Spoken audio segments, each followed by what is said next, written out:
CHEM200L. This is a pre-lab lecture for experiment 8.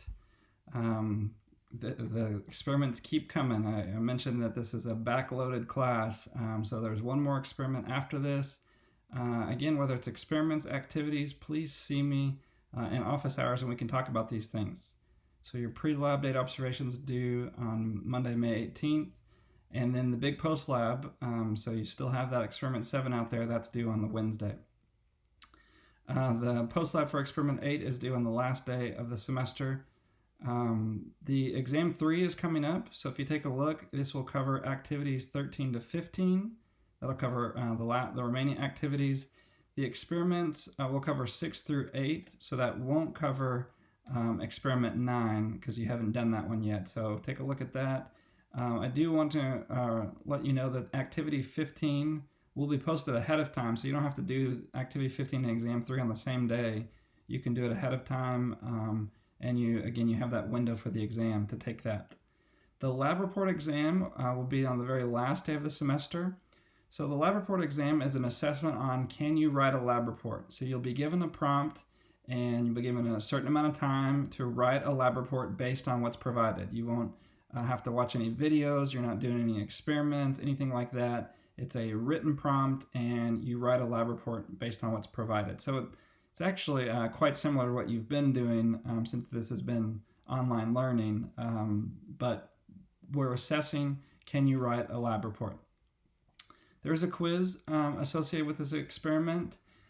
You saw in the activity, the focus is, is it this thermodynamics? Is it endothermic? Is it exothermic?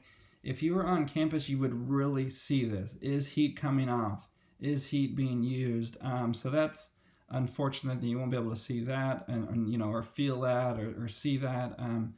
The key in what happens even on campus is the confusion. What's the system? What's the surroundings? Okay, if we're measuring the temperature, is that the actual system or is that the surroundings, the water around that reaction? So that's what we usually do, is measure the surroundings and then take that back to the system. So I'll talk just briefly about the reactions and the videos that you're going to see. But like I said, the activity, you looked at specific heat capacity, so that's solving for C. And in this case, you're looking at a transfer of heat from the metal to the water to solve for C of the metal.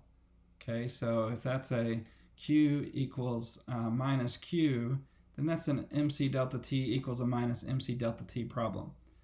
So you've done the calculations for that, so now you'll see it in the experimental form.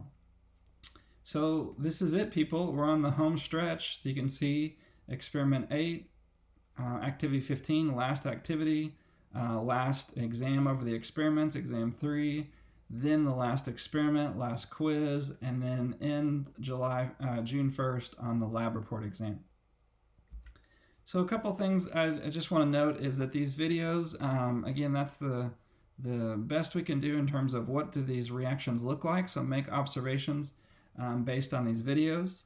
And the videos I thought were quite interesting that I found, it's citric acid, sodium bicarbonate. Well, that's a video on how you could do this at home if you have these things. I thought it was really well done, some observations about what happens in this reaction, what you know, and then the changes that you see. This other video, the magnesium hydrochloric acid, I would be a lot less inclined to do that at home, but that's what they were doing in this video. But it also tells you about what happens, what's the reaction, is it endothermic, is it exothermic? So that's why those are provided. This, I think, video 3 is extremely well done. This is a video that is what you would do. You would be heating up a metal, you'd transfer the metal into a calorimeter with a known amount and temperature of water, and then you'd observe and measure the change in the temperature. So that's the data that you're going to be given. You're given data for all of these reactions, 1, 2, and 3. So then you can process this and take away these ideas from experiment 8. Please see me during office hours if you want to go over any of this.